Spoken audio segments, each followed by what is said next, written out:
Assalamualaikum warahmatullahi wabarakatuh. Perkenalkan, nama saya Ahmad Raffi Fanami dengan NIM 2509000000120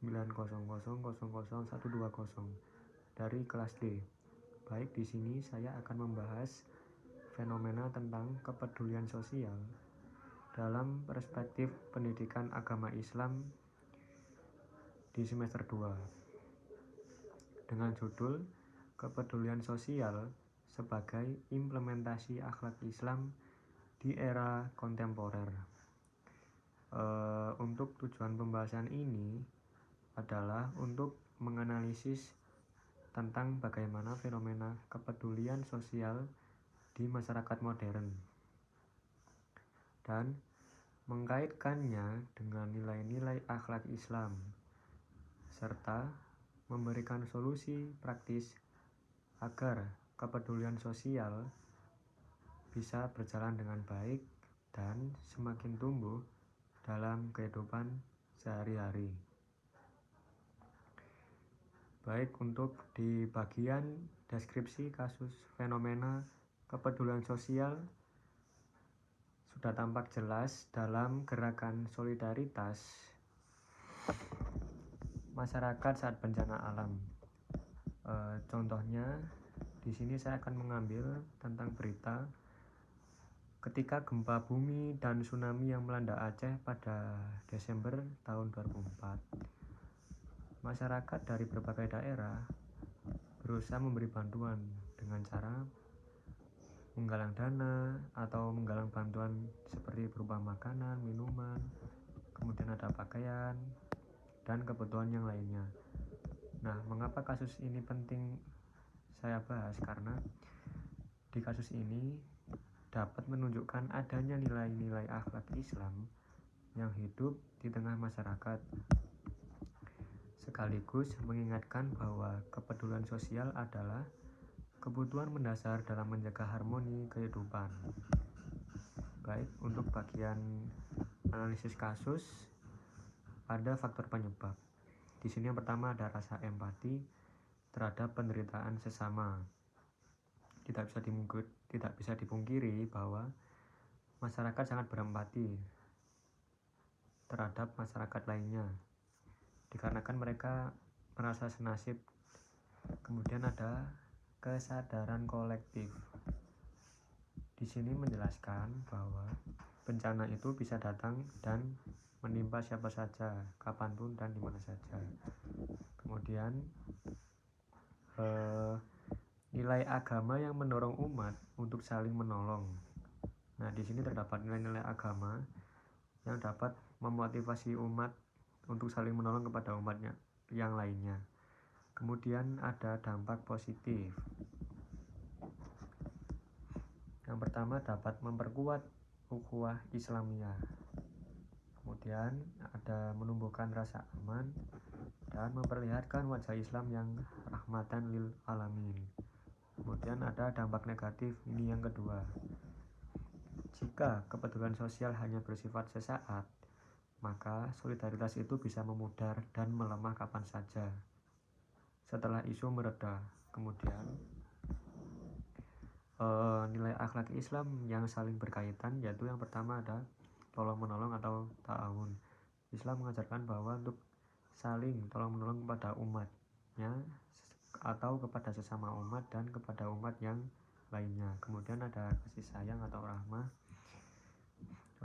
Dan yang ketiga ada amanah dalam menyalurkan bantuan. Di sini saya menganalisis Al-Quran, mengambil Quran surat Al-Maidah bahwasanya di sini Allah Subhanahu wa taala berfirman dalam Quran surat Al-Maidah ayat 2, tolong menolonglah kamu dalam kebajikan dan takwa, dan jangan tolong menolong dalam berbuat dosa dan bermusuhan. Kemudian di sini juga saya menganalisis hadis Rasulullah SAW bersabda, barang siapa yang melepaskan satu kesusahan dari seorang mukmin di dunia, maka Allah akan melepaskan darinya satu kesusahan di hari kiamat kelak. Hadis riwayat Muslim.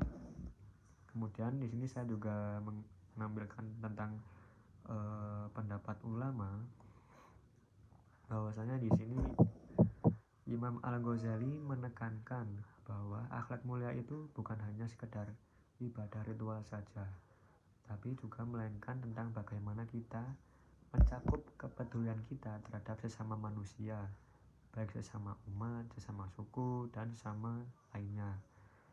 Nah, kemudian kepedulian sosial itu juga adalah manifestasi dari iman yang sempurna.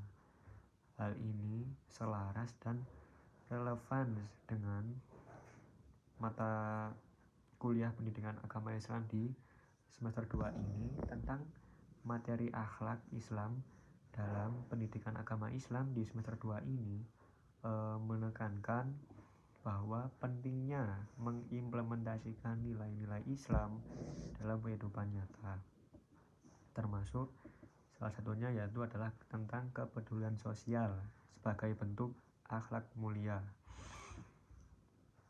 Kemudian di bagian solusi, di sini saya menampilkan solusi yang realistis dan dapat diterapkan. Yang pertama, seperti kita membiasakan sedekah meski kecil, namun efeknya itu terasa hingga sampai ke diri kita sendiri. Maka teman-teman, marilah kita bersedekah. Berapapun nominalnya tidak apa-apa, karena yang terpenting itu tentang bagaimana niat kita hanya semata-mata tulus dan ikhlas kepada Allah Subhanahu wa Ta'ala. Kemudian yang kedua adalah membentuk komunitas sosial di lingkungan kampus atau masyarakat. Nah, di sini teman-teman dapat bergabung dengan komunitas sosial seperti di lingkungan kampus, misalnya mungkin ada relawan atau komunitas. Nah, teman-teman dapat bergabung di komunitas sosial tersebut maupun di masyarakat juga. Seperti yang kita tahu banyak ya contohnya. Kemudian ada menggunakan media digital untuk menggalang bantuan secara transparan. Nah, di sini teman-teman menggunakan sosmed memang sangat cepat, karena dengan kita menyebarkan informasi di sosial media, maka informasi itu dapat diketahui dengan mudah oleh orang-orang lain yang ada di sekitar kita. Kemudian ada menanamkan nilai kepedulian sosial sejak dini melalui pendidikan keluarga dan sekolah. Nah, teman-teman, kita saat sekolah itu kan selalu diajarkan bagaimana untuk kita peduli sesama manusia, agar kita dapat menjadi manusia yang bisa bermanfaat untuk diri kita sendiri maupun untuk orang lain. Nah, di sini untuk bagian penutup, di bagian kesimpulan, kepedulian sosial adalah akhlak Islam yang harus dihidupkan dalam kehidupan modern. Nah, kemudian ada hikmahnya di sini, yaitu dengan kita peduli kepada sesama manusia, kita bukan hanya sekedar untuk membantu orang lain, tetapi kita juga hadir dan bisa memperkuat keimanan dan memperbaiki masyarakat. Contohnya seperti masyarakat yang masih mungkin belum dibukakan hatinya ya. Nah, kemudian pesan moral yang dapat saya ambil di sini yaitu adalah tentang kepedulian sosial adalah cermin keimanan. Nah, jadi kita sebagai manusia wajib ya, kita harus punya rasa empati untuk menolong seseorang yang sedang tertimpa kesusahan. Kemudian mari kita jadikan peduli itu sebagai budaya. Nah, seperti kita bergotong royong di Indonesia kan itu udah secara umum ya. Nah, marilah kita menjadikan peduli sosial itu sebagai budaya, bukan sekedar aksi sesaat ataupun memperoleh pujian semata. Baik, sekian tugas video UAS dari saya. Mohon maaf apabila ada salah kata.